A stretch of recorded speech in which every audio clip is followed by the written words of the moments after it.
अस्सलाम वालेकुम स्टूडेंट, कैसे हैं आप सब। उम्मीद करती हूँ आप सब खैर आफियत से होंगे। स्टूडेंट, आज की इस वीडियो में हम अपने चैप्टर नंबर 5 ए सेल्यूलर लाइफ के कुछ इंपॉर्टेंट और रिपीटेड एमसीक्यूज को डिस्कस करेंगे।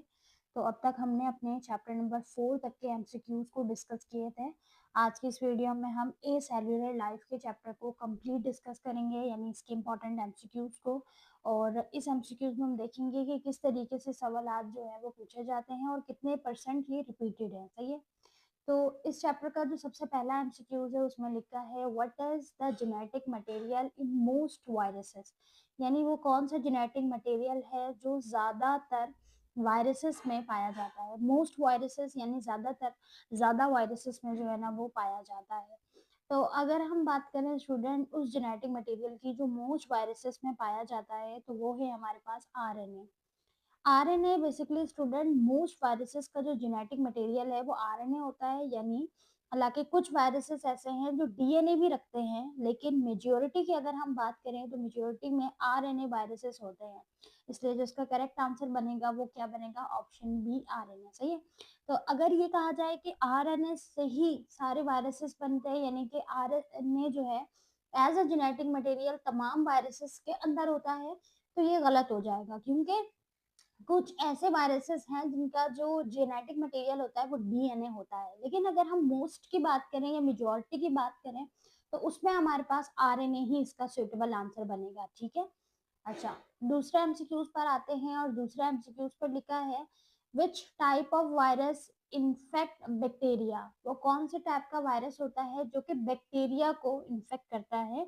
तो बेसिकली जो बैक्टीरियोफेज होता है, ऑप्शन सी, बैक्टीरियोफेज वो वायरस होता है जो स्पेसिफिकली बैक्टीरिया को इन्फेक्ट करता है, यानी बैक्टीरिया प्लस फेज, यानी बैक्टीरिया खाने वाला वायरस। सही।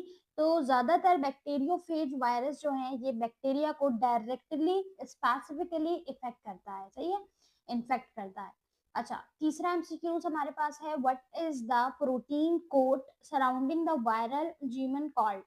अब हमारे पास जो प्रोटीन की कोट है surrounding the viral genome called, तो उसे हम क्या कहेंगे। प्रोटीन की वो कोट जो ज्यादातर वायरस में, वायरल जो होता है इन्फेक्शन उसमें मौजूद होता है, तो बेसिकली इस कोट को हम कहते हैं बेसिकली कैप्सिड। कैप्सिड की कोट जो कि प्रोटीन से मिलकर बनी होती है। वायरस के जो जेनेटिक मटेरियल है उसके ऊपर जो प्रोटीन की कवर होती है उसे कैप्सिड कहते हैं, और ये उसे प्रोटेक्ट करता है।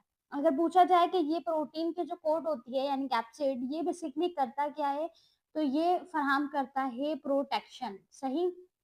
ये क्या फराहम करता है स्टूडेंट, ये प्रोटेक्शन फराहम करता है। चौथे एमसीक्यूज पर आते हैं और चौथे एमसीक्यूज में लिखा है the lattice cycle of a virus result in.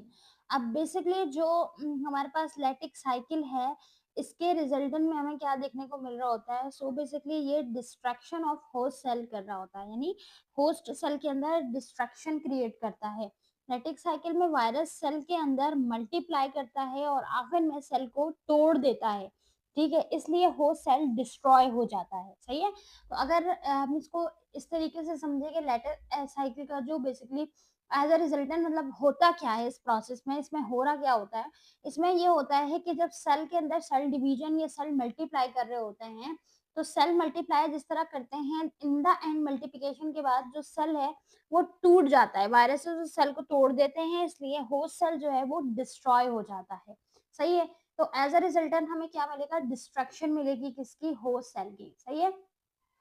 अच्छा, नंबर 5 एमसीक्यूज पर आते हैं और नंबर 5 एमसीक्यूज में लिखा है which enzyme synthesis DNA from RNA in retrovirus. Retrovirus में बेसिकली जो डीएनए से लेके आरएनए की जो सिंथेसिस है, सिंथेसाइज हो रहा है, बन रहा है। तो ये जो सिंथेसाइज है डीएनए फ्रॉम आरएनए, डीएनए का बनना आरएनए से रीटोवायरसेस में, तो ये कौन से एंजाइम के जरिए होता है, तो ये बेसिकली होता है रिवर्स, जो हमारे पास ट्रांसपोर्टेज है रिवर्स ट्रांसमिटेड, यानी कि जो बेसिकली स्पेशल एंजाइम, वो एंजाइम जो आरएनए को डीएनए में कन्वर्ट करता है, इसे रिवर्स ट्रांसक्रिप्शन भी कहते हैं।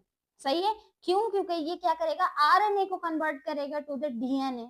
सही है। इसी वजह कर इसे हम रिवर्स ट्रांसक्रिप्शन और रिवर्स ट्रांसक्रिप्ट जो होता है बेसिकली वो कह रहा होता है। यानी यहाँ पे रिवर्स ट्रांसक्रिप्शन होगी, यानी डीएनए से आरएनए बनेगा, आरएनए से फ्रॉम डीएनए बनेगा। सही है।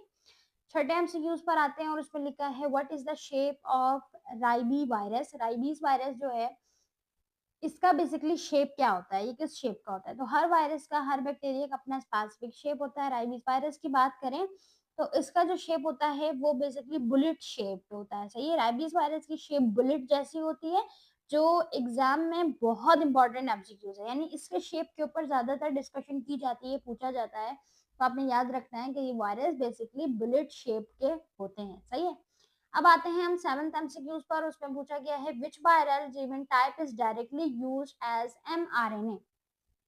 अगर डायरेक्टली यूज एमआरएनए की बात की जाए तो पॉजिटिव सेंस, यानी कि जो हमारे पास पॉजिटिव सेंस एसएसआरएनए है, ठीक है, पॉजिटिव आरएनए डायरेक्टली एमआरएनए की तरह एक्ट करता है, यानी बिना किसी चेंज के प्रोटीन बना लेता है। सही है, तो ये डायरेक्टली एक्ट करेगा एज अ एमआरएनए। सही है, एमआरएनए यानी ये डायरेक्टली विदाउट एनी चेंज क्या बनाएगा, प्रोटीन बना लेगा। सही, पॉजिटिव सेंस एसएसआरएनए एमआरएनए की तरह डायरेक्टली वर्क करता है। नंबर 8 एमसीक्यूज में लिखा है the viral replication cycle that integrate viral जेमन इनटू होस्ट डीएनए इज। अब अगर हम बात करें होस्ट डीएनए के अंदर तो वो हमारे पास क्या होती है, लाइसोजेनिक साइकिल। सही है, लाइसोजेनिक साइकिल, इस साइकिल में वायरस अपना डीएनए होस्ट के डीएनए में डालकर छुप जाता है। सही है, और इससे इंटीग्रेशन कहते हैं। अब ये जो इंटीग्रेट वायरस होगा, वायरल वायरस, ये किस तरह होगा, बेसिकली लाइसोजेनिक साइकिल के जरिए। लाइसोजेनिक साइकिल में होता क्या है, वायरस अपना डीएनए होस्ट के डीएनए में डाल देगा, ठीक है स्टूडेंट, और हाइड होके, छुप के वो क्या करेगा, इंटीग्रेशन करेगा। इसी को हम इंटीग्रेशन भी कहते हैं। नंबर 9 एमसीक्यूज पे लिखा है envelope viruses acquire which structure from the host. अब ये किस टाइप के स्ट्रक्चर जो है ना वो होस्ट से एक्वायर करेंगे, तो इसका जो करेक्ट ऑप्शन है वो है लिपिड की बाइलेयर, यानी कि जो हमारे पास इन्वेलप्ड वायरस अपनी आउटर लेयर जो होती है वो होस्ट सेल की मेम्ब्रेन से लेते हैं, ठीक है, जो कि लिपिड बाइलेयर से होती है। सो इस वजह कर जो है ना ये लिपिड की बाइलेयर को एक्वायर करेंगे। नंबर 10 एमसीक्यूज पर आते हैं और लिखा है a virus that infect plant is called. वो वायरस जो कि प्लांट को क्या करता है, इन्फेक्ट करता है, तो वो हमारे पास होता है पायोटो वायरस। फायोटो वायरस यानी कि जो बेसिकली प्लांट को क्या करेंगे, इन्फेक्ट करेंगे, ठीक है। फायोटो वायरसेस प्लांट को इन्फेक्ट करेंगे, जो वायरस प्लांट को इन्फेक्ट करेंगे उसे फायोटो वायरस कहते हैं, सिंपल। अच्छा, नंबर 11 एमसीक्यूज पर आते हैं, लिखा है which cycle produce new viruses immediately after infection. वो कौन सा वायरस है जो इमीडिएटली यानी फौरन फौरन क्या करेंगे, वायरसेस को जो है वो सेल को प्रोड्यूस करेंगे, ठीक है, फॉरन इन्फेक्शन के बाद, यानी जैसे इन्फेक्शन हुआ फैला उसी तरह वायरस क्या करेंगे, फॉरन ही जो है ना वो न्यू वायरसेस को प्रोड्यूस करना शुरू कर देंगे। तो उसका जो बेसिकली हमारे पास करेक्ट ऑप्शन है, वो करेक्ट ऑप्शन है बेसिकली लेटिक साइकिल। वो कौन सा साइकिल है, लेटिक साइकिल में ये जो लाइटिक साइकिल है ये वो साइकिल है जहां पे वायरसेस तुरंत यानी फौरन मल्टीप्लाई करता है और सेल को डिस्ट्रॉय भी कर देता है। सही है, लाइटिक साइकिल है वो। नंबर 12 एमसीक्यूज पर लिखा है वायरेज आर कंपोज्ड ऑफ। वायरेज किससे मिलके बनते हैं, याद रखिएगा आरएनए ओनली, यानी वायरेज सिर्फ आरएनए से बने होते हैं, इनमें प्रोटीन कोड भी नहीं होता। सही है, सिर्फ आरएनए से मुराद है कि प्रोटीन कोड जो है ना, जैसे अभी हमने डिस्कस किया था ना, प्रोटीन प्रोटीन की एक आउटर कवरिंग होती है, कोट होती है, ठीक है, जो कैप्सिड था, यहाँ पर प्रोटीन की वो कोड भी मौजूद नहीं होगी, ये सिर्फ और सिर्फ जो है ना स्टूडेंट वो आरएनए से बनेंगे। सही है, ओनली आरएनए। 13 एमसीक्यूज पर आते हैं, लिखा है prions are infectious agents composed of. अब ये किस चीज से मिलकर बने, तो ये प्रोटीन से मिलकर बने, ठीक है। अच्छा, प्रोटीन सिर्फ प्रोटीन पार्टिकल्स होते हैं, यानी इनमें डीएनए या आरएनए नहीं होता, बिल्कुल अपोजिट है वायरस के। अच्छा, 14 एमसीक्यूज में आते हैं, लिखा है विच वायरसेस कॉजेस मोनोन्यूक्लियोसिस। अब ये जो मोनोन्यूक्लियोसिस है ये कौन से वायरस हैं जो कि कॉज कर रहे होते हैं, तो इसका जो करेक्ट ऑप्शन है वो है ऑप्शन सी, एप्स्टिन बार वायरसेस। अब ये जो बेसिकली एप्स्टिन बार वायरस है ये वायरस इन्फेक्शियस मोनोन्यूक्लियोसिस डिजीज का सबसे ज्यादा जो आप ये कह लो कॉज है ना वो बन रहा होता है, ठीक है, रीजन बनता है। 15 एमसीक्यूज पर आते हैं और पूछा गया है what is the function of the viral envelope. Main जो वायरल इन्वॉल्यूप का जो फंक्शन है, ठीक है, इसका मेन फंक्शन बेसिकली होता क्या है, तो इसका मेन जो फंक्शन होता है वो मेन फंक्शन है attachment to the host cell. ठीक है, इन्वेलप यानी इन्वेलप के जो ग्लाइकोप्रोटीन्स है ना, वो ग्लाइकोप्रोटीन होस्ट सेल से अटैच होने में मदद करते हैं, अटैच होने में हेल्प जो है वो प्रोवाइड करते हैं, यानी attachment to the host cell बहुत जल्दी कर लेते हैं, इनका मेन फंक्शन ही यही होता है। ठीक है, 16 एमसीक्यूज पर आते हैं, लिखा है विच वायरस हैज सेगमेंटेड जीवन। अब यहाँ पर सेगमेंटेड जीवन से क्या मुराद है? देखिए बेसिकली इसका वैसे तो करेक्ट जो आंसर है वो ए है, इन्फ्लुएंजा वायरस। इन्फ्लुएंजा वायरस का जो जीवन सेगमेंट्स है, ठीक है, अब उसमें ये होता है कि ये बहुत जल्दी म्यूटेट जो है, यानी कि आप ये कह लो बहुत जल्दी जो है वो इन्फेक्शियस और जो सेगमेंटेड वो है वो कॉज करता है, सही है। अब यहाँ पर जो सेगमेंशन होती है, सेगमेंशन वो किस तरह होती है? रैपिडली होगी, ठीक है, सेल बाय सेल होगी, सही। अच्छा, नंबर 17 एमसीक्यूज पे आते हैं, लिखा है virus entry by fusing with host membrane is called. Virus जब किसी होस्ट के मेम्ब्रेन को फ्यूजन करके दाखिल होंगे तो उसे बेसिकली हम क्या कहेंगे? उसे हम फ्यूजन ही कहेंगे, सही है। तो फ्यूजन का मतलब है वायरस डायरेक्टली होस्ट मेम्ब्रेन के साथ मर्ज मर्ज हो जाएगा, अटैच्ड हो जाएगा, ठीक है, तो फ्यूज होएगा उसके अंदर by the help of membrane, host की मेम्ब्रेन के जरिए। 18 एमसीक्यूज पर आते हैं, लिखा है कैरेक्टरिस्टिक फीचर ऑफ रीटोवायरसेस। तो रीटोवायरसेस का जो कैरेक्टरिस्टिक है, अगर हम वो देखें तो वो होता है आरएनए टू डीएनए, ठीक है, आरएनए से जो है वो डीएनए यानी रिवर्स ट्रांसक्रिप्शन, सही है। रीटोवायरसेस का यूनिक फीचर है कि वो आरएनए को डीएनए में कन्वर्ट करता है, ना कि डीएनए को आरएनए में, सही है, तो ये इसका यूनिक फीचर है। नंबर 19 एमसीक्यूज पर आते हैं, लिखा है host cell stays alive while harbouring viral given in cell. अब देखिए यहाँ पर क्या हो रहा है, जीनोम यानी जो बेसिकली हार्बोरिंग है, यानी कि स्टे लाइव, होस्ट सेल के अंदर होंगे, जिंदा रहेंगे, सही है। वायरल जीवन जो बेसिकली आप ये कह लो कि जीनोम है उसके अंदर, वायरल जीनोम के अंदर किस तरीके से होगा? तो इसका जो करेक्ट ऑप्शन है वो हमारे पास है लाइसोजेनिक सेल। अभी हमने डिस्कस किया था कि इस साइकिल में जो होस्ट सेल है ना वो जिंदा रहते हैं और जो वायरसेस है ना वो इनएक्टिव रहते हैं। होस्ट सेल जिंदा होंगे, वायरसेस इनएक्टिव होंगे, ठीक है, वायरल जीनोम सेल के अंदर, जीनोम के अंदर। 20 में लिखा है हेपेटाइटिस बी वायरस। अब ये जो बेसिकली हेपेटाइटिस बी वायरस है स्टूडेंट, यानी कि एचबीवी, वो बेसिकली है क्या? इज इसका करेक्ट ऑप्शन है ए डीएनए वायरस, ठीक है। डीएनए वायरस यानी हेपेटाइटिस बी एक डीएनए वायरस है जो लीवर को इफेक्ट करता है, सही है। 21 एमसीक्यूज पर आते हैं, लिखा है वायरस एसोसिएटेड विथ एड्स। अब वायरस जो है वो एसोसिएट होंगे विथ एड्स, तो इसमें हमारे पास आता है एचआईवी, सही है, यानी एचआईवी वो वायरस है जो एड्स का सबब बनता है, रीजन बनता है, वजह बनती है और इम्यून सिस्टम को वीक करता है, सही है। सो जो एड्स है वो एचआईवी वायरस की वजह से होता है और ये एचआईवी वायरस की वजह से होने के बाद ये सीधा क्या करता है? इम्यून सिस्टम पर इफेक्ट करता है। अच्छा, 22 एमसीक्यूज में लिखा है virus commonly use for gene therapy. वो वायरस जिसको कॉमनली यूज किया जाता है जीन थेरेपी के लिए, वो वायरस हमारे पास कौन सा है? जो हमारे पास एडेनियो वायरस है, ऑप्शन है।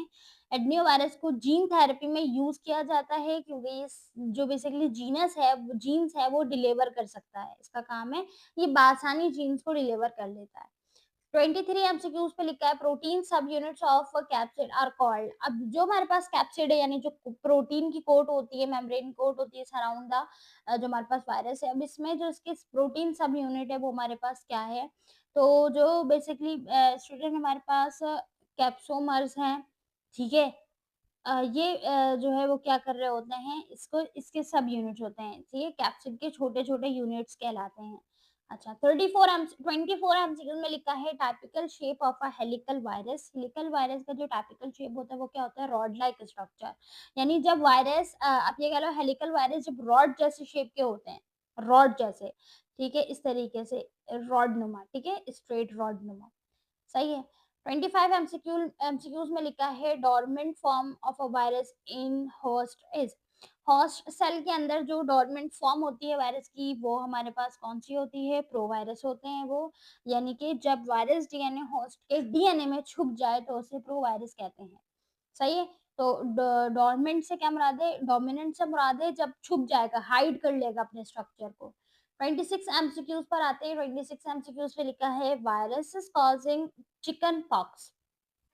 वो कौन सा वायरस है जो बेसिकली चिकन पॉक्स को क्रिएट कर रहा होता है? तो वो हमारे पास है option B, वायरसिलिया होस्टर virus, zoster virus. अब देखिए बेसिकली इसमें होता क्या है, ये वायरस चिकन पॉक्स को जो है ना वो क्या कर रहा होता है, बना रहा होता है। यानी जो कि चिकन पॉक्स जो है बेसिकली उसका जो मेन कॉज है वो इस वायरस की वजह कर हो रहा होता है। सही है, रीजन ये बनता है वायरस। अच्छा, 27 एमसीक्यूज में लिखा है बेसिकली जो हमारे पास टेमीफ्लू वर्क्स है वो किस तरीके से वर्क कर रहा होता है? तो ये बेसिकली वर्क करता है बाय इनहेबिटिंग। तो ये इनहेबिटिंग के जरिए वर्क करता है, इनहेबिटिंग न्यूरोनाइसिनमाइड। अब ये जो नाइमीडाइडेस यानी एंजाइम्स एक्टिंग करेगा बट एज अ इनहेबिटिंग, यानी ये बेसिकली वायरस के स्प्रेड को रोकता है बाय ब्लॉकिंग। ये ब्लॉक करता है एंजाइम्स की मदद से। सही, यहाँ पे एंजाइम्स की मदद से ब्लॉकिंग होगी, इनहेबिटर्स जो होंगे वो अटैच हो जाएंगे, इस वजह से इसका जो वर्क है वो इतनी एफिशिएंटली नहीं हो सकेगा। 28 एमसीक्यूज पर आते हैं और उसमें लिखा है virus with rapid mutation rate complicating vaccine. अच्छा, वो वायरस जो रैपिड म्यूटेशन करते हैं, म्यूटेशन रेट यानी फौरन फौरन जिस फैल रहा होता है वायरस, तो वो हमारे पास है इन्फ्लुएंजा वायरस। यानी कि इन्फ्लुएंजा वायरस में म्यूटेशन बहुत फास्ट होती है, इसलिए वैक्सीन हर साल जो है ना वो चेंज होती है इसकी। 29 एमसीक्यूज में लिखा है common cold virus belongs to. कौन सा वायरस है जिसकी वजह से कॉमन कोल्ड जो है ना वो हो रही होती है? तो वो हमारे पास बेसिकली इसका करेक्ट ऑप्शन है पाइक्रो। जो हमारे पास वायरस है जो कि कॉमनली क्या करेगा, कोल्ड को, यानी जो आप कह लो कि नॉर्मल जो कोल्ड है काफी, इसको क्या करेगा, स्प्रेड कर रहा होगा। सही है। 30 एमसीक्यूज में लिखा है virus cultivation method. Virus cultivation का जो मेथड है वो क्या कहलाता है? वो कहलाता है सेल कल्चरल। सही है। तो वायरसेस को ग्रो करने के लिए जब लिविंग सेल्स चाहिए होते हैं, इसीलिए हम इसको जो है ना वो सेल कल्चरल कह रहे होते हैं। सही है। अच्छा, अब यहाँ पर जीनोम ऑफ एचआईवी जो है वो क्या है? तो एचआईवी का जो जीनोम होता है वो होता है एसएसआरएनए, ऑप्शन ए। एचआईवी का जो जेनेटिक मटेरियल है वो सिंगल स्टैंडर्ड आरएनए होता है। SS stand for single standard RNA. सही है। तो एसएसआरएनए जो है वो एचआईवी का जीनोम है। Structure allowing viruses attachment and entry. वो कौन सा स्ट्रक्चर है जो कि वायरसेस को अलाउ करेगा अटैचमेंट के लिए और दाखिल होने के लिए? तो उसका जो करेक्ट ऑप्शन है वो हमारे पास है basically option B, envelope glycoproteins. अब ये जो ग्लाइकोप्रोटीन्स है ये अटैच करने में और दाखिल होने में मदद देंगे। सही है। ये बेसिकली स्पाइक्स करेंगे होस्ट सेल के रिसेप्टर्स को। किस तरीके से स्टूडेंट निकलने देंगे या इंटर होने देंगे? ये स्पाइक्स करते हैं होस्ट सेल के रिसेप्टर्स को, यानी कि इनको पहचानते हैं और एंट्री करवाते हैं। सही है, as a gate pass. 33 MCQs पर आते हैं। लिखा है diseases caused by Epstein Barr viruses. तो इसमें बेसिकली जो डिजीज कॉज होता है वो हमारे पास इन्फेक्शियस मोनोन्यूक्लोसिस होता है, अभी हमने डिस्कस किया था। तो ये जो होता है आप ये कह लो कि इस वायरस से ये डिजीज जो है ना वो रैपिडली कॉज होंगे, इसका रीजन बनता है ये। 34 एमसीक्यूज में लिखा है हमारे पास primary transmission of Zika virus. तो इसका जो प्राइमरी आप ये कह लो ट्रांसमिशन है वो क्या है? By the help of mosquito bytes. सही है। यानी मस्कीटो बाइट्स की वजह से जो जीका वायरस है मच्छर के काटने से ये ज्यादा फैलता है, ज्यादा स्प्रेड होता है। सही है। 35 एमसीक्यूज पर आते हैं और इसमें लिखा है hepatitis B vaccine is produce using. Hepatitis जो बी वायरस है या वैक्सीन है वो प्रोड्यूस हुआ है किस चीज को यूज करते हुए? तो याद रखिएगा रिकम्बिनेंट डीएनए टेक्नोलॉजी। सो हेपेटाइटिस बी की जो वैक्सीन है ये जेनेटिक इंजीनियरिंग से बनाई जाती है, यानी रिकम्बिनेंट डीएनए टेक्नोलॉजी को इस्तेमाल करके हेपेटाइटिस बी वैक्सीन को प्रोड्यूस किया जाता है। सही है। सो हेपेटाइटिस बी वैक्सीन की जो जितनी भी वैक्सीन है, जो कैटेगरीज होती है ना वो रेकम्बिनेंट डीएनए टेक्नोलॉजी के जरिए ही बनी होती है, यानी इसमें जो जेनेटिक इंजीनियरिंग है उसकी हेल्प आउट से इसको बनाया जाता है। सही है। 36 एमसीक्यूज में लिखा है प्रोफेज रेफर्स टू। प्रोफेज से क्या मुराद है? प्रोफेज वो वायरस होता है जो बैक्टीरिया के डीएनए में इंटीग्रेट हो जाता है। सही है। सही है। तो प्रोफेज से क्या मुराद है? यानी कि हमारे पास वो तमाम वायरसेस, ऑप्शन बी इसका करेक्ट ऑप्शन है, virus integrated into bacterial genome. सही है? तो वो प्रोफेज से मुराद है वो वायरसेस जो बैक्टीरिया के डीएनए में इंटीग्रेट हो जाएँ। Viruses integrated into bacterial genome. सही है? याद रखिएगा प्रोफेज होते हैं वो। जैसे हमने बैक्टीरियोफेज का ज़िक्र किया ना, तो यानी कि बैक्टीरिया वायरसेस वो जो बैक्टीरिया को इफ़ेक्ट करेंगे। प्रोफेज वायरसेस जो इंटीग्रेट करेंगे बैक्टीरियल जीनोम को। यानी बात बिल्कुल सेम टू सेम है, जैसे अभी हमने स्टार्टिंग एमसीक्यूज़ में देखी, बस पूछने का थोड़ा-सा तरीका चेंज है। तो इसी तरीके से जो एमसीक्यूज़ है ना, वो क्या हो रहे होते हैं, बार-बार रिपीट हो रहे होते हैं। थोड़ी-सी माइनर चेंजेस होती हैं, लेकिन बात वही पूछी जा रही होती है। जैसे अभी हमने डिस्कस किया कि जो बैक्टीरियोफेज है स्टूडेंट, वो बैक्टीरियोफेज जो है वो वायरसेस वो किनको इफ़ेक्ट करते हैं, तो वो बैक्टीरिया को इफ़ेक्ट करते हैं, बैक्टीरिया प्लस फेज। तो वो तमाम वायरसेस जो बैक्टीरिया को इफ़ेक्ट कर रहे हैं। इसी तरीके से यहाँ पूछेंगे प्रोफेज से क्या मुराद है? तो वो तमाम वायरसेस जो इंटीग्रेटेड होंगे, इन्फेक्टेड होंगे, इन्फेक्ट करेंगे बैक्टीरियल जीनोम को, तमाम बैक्टीरिया को। सही है? उसे हम प्रोफेज कहेंगे। ठीक है? 37 एमसीक्यूज़ पर आते हैं और उसमें लिखा है basically Ebola virus belongs to. अब ये जो हमारे पास वायरस है, ये किस फाइलम से जो है फैमिली से बिलॉन्ग जो है वो करा होता है, तो फिलोवायरेट जो है, फिलोवायरेट इबोला वायरस इस फिलोवायरेट फैमिली का हिस्सा है और बहुत डेंजरस डिजीज़ जो है ना वो स्प्रेड कर रहा होता है। सही है? तो ये थे टोटल 37 एमसीक्यूज़। इतने ज़्यादा जो है ना ये ट्रिकी नहीं थे कि उसको समझने में ज़्यादा टाइम लगेगा। ये सारी चीज़ें आपको इस चैप्टर जो है इस सेल्युलर लाइफ इस चैप्टर में डिटेल में समझाई गई हैं कि इनके जो जेनेटिक मटेरियल होते हैं वो किस तरीके से होते हैं, कॉजेज़ किस तरह ये डिज़ीज़ को कर रहे होते हैं, स्प्रेड किस तरह करते हैं और साथ ही साथ इनके जो वैक्सीन्स हैं वो किस तरह बनाई गई हैं और किस वायरस के लिए क्या वैक्सीन है। हर वायरस का, हर बैक्टीरिया का अपना स्पेसिफिक स्ट्रक्चर और शेप होता है, वो बहुत मैटर करता है। तो ये सारी चीज़ें जो है आपको अच्छे से लेक्चर में मैंने समझाई थी और लेक्चर में आपने आई गेस समझा होगा। तो इसीलिए इस एमसीक्यूज़ को इतना डिटेल में समझने की ज़रूरत नहीं है क्योंकि इसमें कोई भी इतनी वो बातें नहीं है जो आपको नहीं समझ आएँगी। क्लियर चीज़ें पूछी गई हैं, सही है?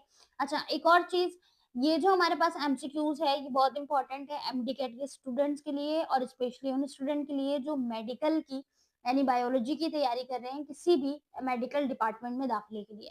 तो इस एमसीक्यूज़ को आपने अच्छे से समझना है और अगर आपको ये एमसीक्यूज़ बुक चाहिए पीडीएफ की फॉर्म में या आपको हार्ड कॉपी में भी अगर चाहिए, तो आप इस नंबर पर कॉन्टैक्ट कर सकते हैं। अगर आप ग्रुप में ऐड होना चाहते हैं, तो इस नंबर पर अगेन कॉन्टैक्ट करें, आपको तमाम डिटेल्स जो है वो प्रोवाइड कर दी जाएँगी और आप इस बुक का जो ऑर्डर है वो भी प्लेस कर सकते हैं।